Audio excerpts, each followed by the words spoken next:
इस विद्यालय में अजीबोगरीब नियम है कि गलियारे में चलना मना है। पकड़े जाने पर अध्यापक बंदी बना लेंगे और व्यक्ति का प्रथम चुंबन छीन लेंगे। इस क्षण पुरुष प्रधान अपनी प्रेमिका के साथ पहुंचा। फैन माओ को याद आया कि पुरुष ने चुंबन नहीं लिया था, इसीलिए उसने उसके पहले चुंबन के अधिकार के लिए प्रतिस्पर्धा की। दोपहर के आहार के समय पुरुष को चूमने की आड़ में फैन माओ ने चॉकलेट बार तोड़ दी ताकि वह उसे हाथों से न पकड़ सके। लेकिन फैन माओ ने यह भी कहा कि वह पुरुष के लिए भोजन करना चाहता था ताकि जब वह उठाए तो हाथ गंदे न हों। ओह, तुम्हारे पास और एक डिब्बा है। पिंक हेयर की सफलता निकट थी, पर किनारे के लंबे बालों ने सहायता की। आपको बताओ, आप अपने बिना नहीं रह सकते।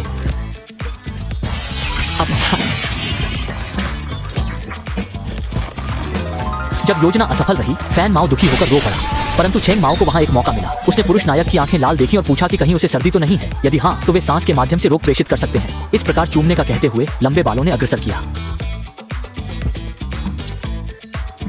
गेंद के साथ किसी को मारने के बाद गुलाबी माओ ने पुरुष नायक की ओर मुड़कर कहा कि उसे यह निर्धारित करना चाहिए कि क्या उसे वास्तव में बुखार है। हालांकि शरीर के तापमान को मापने के लिए आपको होंठों का उपयोग करना होगा, लेकिन इस समय किनारे के लंबे बाल भी धीमा हो गए। यह कहते हुए कि शरीर के तापमान को मापने के लिए कृत्रिम श्वसन का उपयोग किया जाना चाहिए। और फिर मुख्य पुरुष को धक्का दिया गया और उसे जमीन पर चौंका दिया और फिर कृत्रिम श्वसन किया। यह देखते हुए गुलाबी बाल ने पुरुष नायक को बचाने के लिए गेंद को फिर से मारा और लंबे बालों को एक तरफ धकेल दिया। और पुरुष नायक को यह भी पता चला कि वे दोनों सिर्फ खुद को चुंबन करने के लिए ऐसा करते थे। लेकिन सौभाग्य से पुरुष नायक ने इस स्थिति की उम्मीद की थी और एक प्रतिक्रिया के बारे में सोचा था। जब तक कि तीनों ने हेडफोन और आंखों की मास्क पहनी थी और फिर दो महिलाओं को पीछे खड़े होने दिया।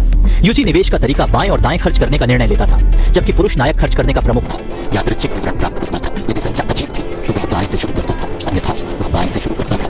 पुरुष नायक मूल स्थिति में लौट आता था, फिर से पासा फेंकता था और संख्या प्राप्त करने के बाद दो महिलाओं को फिर से खड़े होने देते थे ताकि तीनों को नहीं पता था कि किसने पहले चुंबन लिया था। बेशक आंखों के मास्क को उतारने से रोकने के लिए पुरुष नायक ने हुक गारंटी विधि भी डिजाइन की। बेशक आंखों को उतारने से रोकने के लिए पुरुष नायक ने हुक गारंटी का एक तरीका भी डिजाइन किया। पुरुष नायक लड़कियों को झुकाना जानता है। जल्द ही योजना शुरू हुई। पुरुष नायक ने पहली बार एक भी संख्या फेंक दी। कुछ कदम चलने के बाद पुरुष नायक ने पाया कि वह आंखों को पहनकर दूरी को समझ नहीं सकता था, इसलिए वह पहले रास्ता का पता लगाने के लिए पहुंचता था, लेकिन अप्रत्याशित रूप से एक नरम चीज को छूता था। इस तरह पुरुष नायक को पता चलता है कि चुंबन करने वाला व्यक्ति गुलाबी बाल है और योजना को पहले समाप्त करने के अलावा कोई तरीका नहीं है। जल्द ही पुरुष नायक ने दूसरे प्रमुख का निर्माण किया, इस बार लंबे बालों की दिशा में। लेकिन अचानक एक बिल्ली परेशानी पैदा करने के लिए बाहर आई, जिससे चेंग माओ को लगता है कि पुरुष नायक बुरी चीजें कर रहा है। जल्द ही योजना फिर से शुरू हुई, लेकिन पुरुष नायक को हमेशा विभिन्न कारकों के कारण गलत समझा गया था, इसलिए शाम तक यह सफल नहीं हुआ। इस संबंध में दोनों ने सोचा कि यह एक दूसरे की गलती है, इसलिए उन्होंने झगड़ा किया। जब पुरुष नायक ने इस दृश्य को देखा तो उसने महसूस किया कि उसका पहला चुंबन दोनों के बीच विवाद का ट्रिगर था, इसलिए वह सीधे नीचे गलियारे में भाग गया। यह सब समाप्त करने के लिए शिक्षण डीन का उपयोग करना चाहता था और मुझे चलने के लिए कहता था। जैसे ही पुरुष नायक का पहला चुंबन लेने वाला था, चेंग माओ समय पर शिक्षण डीन को रोकने के लिए पहुंचे। पीछे के गुफीदार बाल ने जल्दी से खिड़की खोली और बाहर चिल्लाया।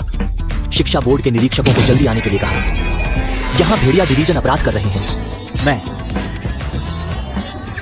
दोनों महिलाओं ने देखा कि पुरुष नायक वास्तव में उनके लिए ऐसा करने में सक्षम था। अचानक अनजाने महसूस किया।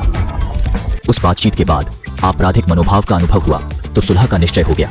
अंत में प्रमुख शिक्षक की तुलना में उन्हें यह विचार भाया कि मुख्य पात्र का प्रथम चुंबन उन्हीं का हो। शीघ्र ही वे तीनों छत पर लौटे और वास्तव में वहां मुख्य पात्र का एक दूसरी योजना थी। वह थी कि तीनों मिलकर चुंबन करें, इससे सब एक दूसरे का पहला चुंबन बनेंगे। उसके पीछे नम आंखों से रो पड़े। अगले दिन मेन लीड लाइब्रेरी में आया एक किताब लेने के लिए, पर हैरानी की बात यह रही कि तभी बगल में भी एक हाथ बढ़ा। मेन लीड ने उस ओर देखा और तुरंत बिजली का सा झटका महसूस हुआ। लगता है वह व्यक्ति भी उसकी असली जीवन संगिनी है।